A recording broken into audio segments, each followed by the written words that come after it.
Welcome back to Queen City News. As TikTok lives out what could be its final days here in the U.S. because of security concerns, many are using other apps in their phone now to fill the void. But how safe is your information, even in the hands of the American-made ones? Our Queen City News Chief Business Correspondent Taylor Young joining us now. Taylor, it feels like every app comes with its own set of risks nowadays. Yeah, so I recently had a lengthy conversation with a cybersecurity expert like this, and he puts it like this, saying if you are using an app for any kind of convenience, whether it's checking on the weather, keeping up to date on a friend you met 20 years ago, or even a restaurant near you that might have great reviews, you are going to have to give up information about yourself. We're all signing up for that, but there are some apps that are asking a whole lot more than others that could potentially be putting your privacy at risk. Now, coming in the #1 spot is one of the most popular apps in the US.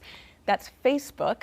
NordVPN, an internet security company, ranks this app as the worst one for privacy because it asks almost for nearly every permission there is to ask. That includes your contacts, your call logs, text messages, as well as your Wi-Fi, camera, and microphone.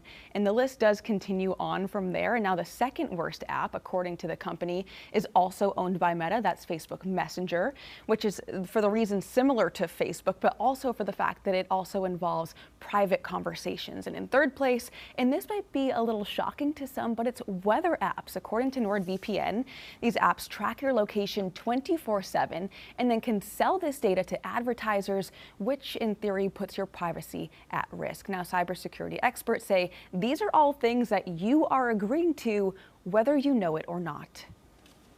When you sign up for these services, we all see the terms and conditions that are 50,000 pages long, and we just hit accept. We don't know what we're agreeing to. We just want to use the app.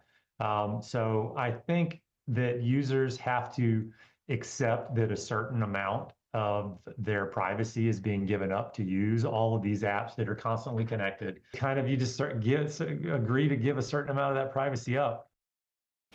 Now, another one on the list that kind of surprised me is a lot of mobile multiplayer games like Words with Friends. And I will say I did plan on bringing a list of some of the safest apps, but not only is there not a lot of data out there on it, the one that I did see, I didn't recognize a single app, which tells me, the most popular apps out there are considered the least safe, and the ones that are considered safe, no one really uses.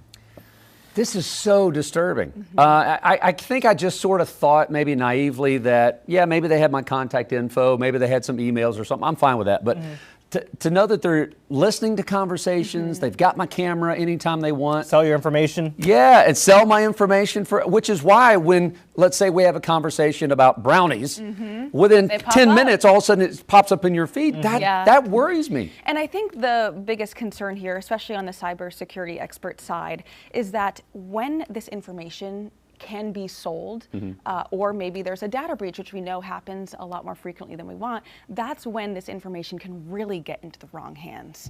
And again, we've seen that happen multiple times over the last couple of years. So just something to keep in mind. Maybe think about reading the fine print. I've started doing that recently. My eyes do gloss over a little bit, but you learn a lot in there. You really do. Yeah, we just normally just smash okay to get you to go to the bottom and hit agree just so you can download it. So there you go. Taylor, good information right there.